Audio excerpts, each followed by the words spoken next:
রাজধানীর আদাবরে বেড়িবাঁধ সংলগ্ন শ্যামলী হাউজিং দ্বিতীয় প্রকল্প এলাকায় বিষাক্ত গ্যাসের কারণে কবির হোসেন নামে একজন মারা গেছে।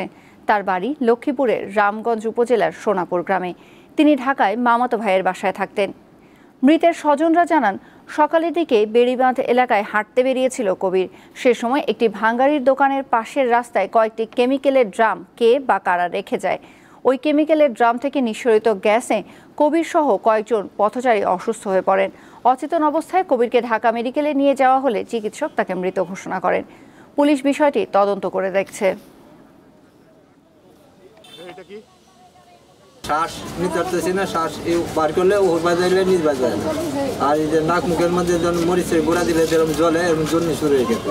দম বন্ধ স্যার নিঃশ্বাস নিতে পারে না। উঠে দেখি যে এমন পরিস্থিতি, এই গ্যাসের এতটাই প্রভাব যে নিঃশ্বাস যদি একবার বাইরে নিই, ভিতরে নেওয়ার মতো আর পরিবেশ নেই। যাও ভিতরে ঢুকছে, সে নাক মুখ জ্বলতে জ্বলতে অবস্থা খারাপ। এখানে এসে দেখি তাদের স্টাফ, তাদের ড্রাইভার হাল পাঠাচ্ছে, আমাদের বাঁচাও, আমাদের বাঁচাও, বাঁচাও, মানে এইরকম পরিস্থিতি হয়ে গেছে। তখন আমরা কী করলাম, তাদেরকে পানি টানি খাওয়াইলাম। একজনকে ওই গেটের বাইরে নেওয়াতেই উনি মারা গেল। তার ভিতরে যে কোনো পদ্ধতিতে এটা কার্বন মনোক্সাইডে রূপান্তরিত হয়েছে বা এর মলিকুলার লেভেলটা ভেঙে গেছে, যে কোনো বিষয় হবে, এটা দূষিত গ্যাসে পরিণত হয়েছে। সিলিন্ডারটা অন্য কোনো চোরাই পদ্ধতিতে আসলো কিনা বা সে কীভাবে কিনলো, কোথা থেকে তার হাতে আসলো,